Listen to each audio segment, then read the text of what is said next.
In the back streets of Suralire, where the scent of boiling wamwa danced with the smoke of roasted corn, there was a tailor who never bled. His shop was nothing fancy, just a faded blue umbrella nailed to a concrete wall, 2 rusted sewing machines, and a tiny bench for customers. But every stitch he made was perfect. No errors. No waste. His name was Zino. Just Zino. To the neighbors, he was quiet and polite. The woman selling Puff Puff swore he used to be a pastor. The Okada writers thought he was an ex-convict on parole. The truth? Zino Kalu used to be king of the shadows. 5 years ago, his name echoed through the dark corridors of Nigeria's cyber fraud scene. Fake investment apps. Ghost bank accounts. He was the brain behind the Imperial Bank heist, Nigerian Naira 850 million gone in a single night. And then, he disappeared. Police found his bloodied pinky finger inside an abandoned taxi at Ojulegba. His gang vanished. Lagos forgot him. Newspapers moved on. But Zino wasn't dead. He was reborn. Every morning now, Zino brewed cheap coffee in a plastic kettle and adjusted his prosthetic left hand. The fake pinky was cold, smooth, and cleverly hollow. Inside it? A secret only one man in the world could decode.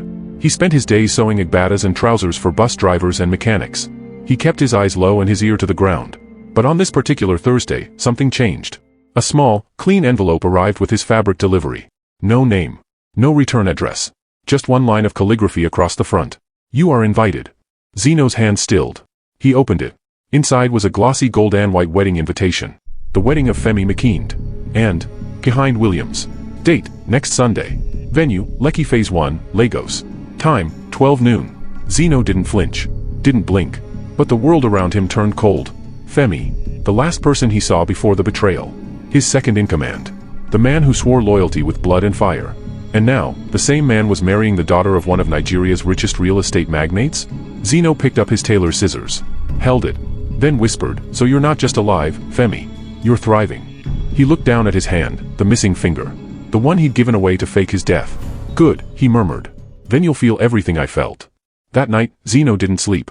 He reopened the lockbox he hadn't touched in 5 years. Inside it was an old Nokia phone, a burned SIM card, and a tiny USB drive, hidden in the hollow of his fake pinky. It was time. 1 week later.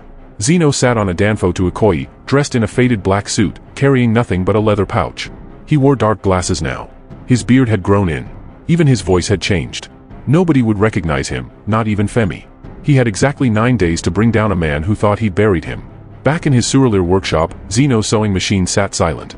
The tailor was gone. And the man who never bled was hunting again. Ikoyi hadn't changed much in 5 years, just taller buildings, more armored gates, and fatter lies hiding behind bigger curtains. Zino walked through it like a ghost. No one recognized him. They wouldn't. His former self, Zino the Shark, had been buried with that severed finger. But now? Now he was back. And he wasn't here for money. He was here to undo lives. He booked a cheap room in Aja under a fake name, Mr. Amos Daniels. No IDs. Cash only. The receptionist barely looked at him, just handed him a key and pointed at a broken fan. Zino didn't care. He sat on the dusty mattress, pulled out the prosthetic finger, unscrewed the tip, and slid out the USB. He whispered, "Let's see what they erased." 5 years ago. The missing footage. The USB contained a CCTV backup from the night of the Imperial Bank heist. Zino had bribed a guard to let him install a second feed, one not connected to the main server. The public footage showed a system crash. The real footage? It showed Zino standing alone in the server room at 11:57 p.m., exporting files. Then a figure stepped in. Femi. But not to help. He walked in slowly, gun in hand, and said just one line. "You always wanted to be the brain, Z. But even the brain needs a neck. And I'm tired of nodding." Then, bang, the camera glitched. The lights went out. But here's the part no one ever knew. Zino didn't die. Because the bullet never landed.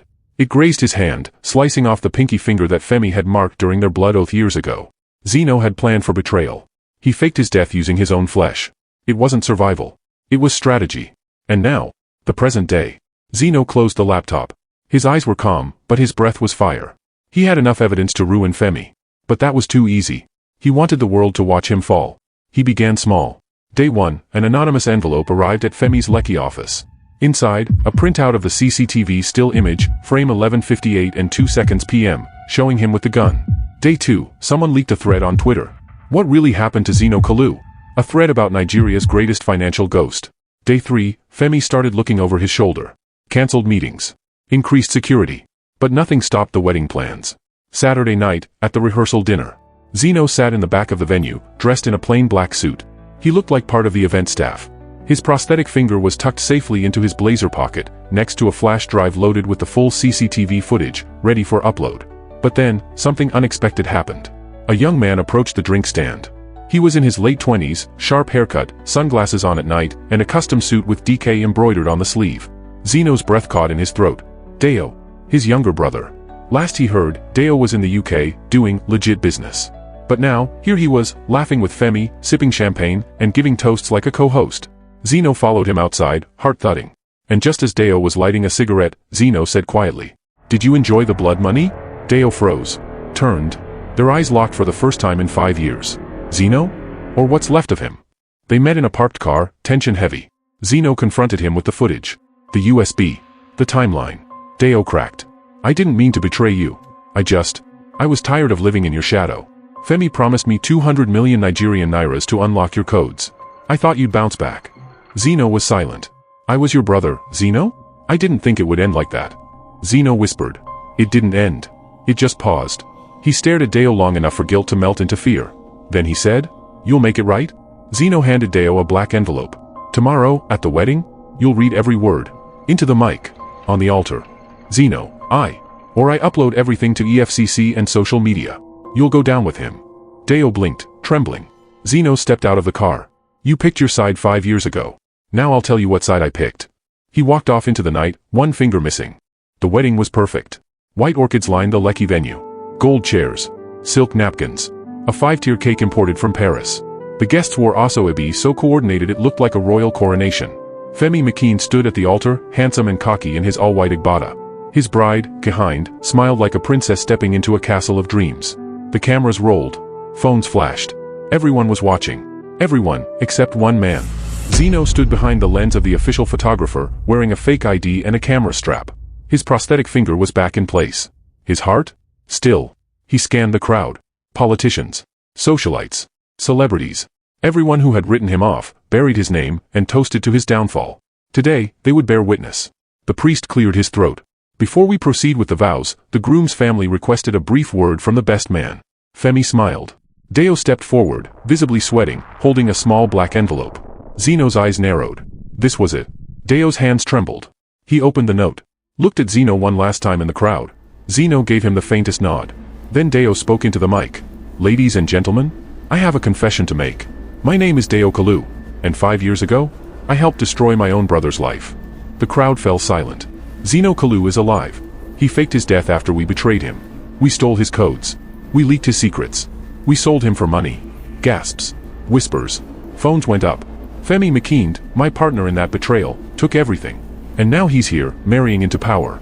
But Zino, he came back. He made me see what I became.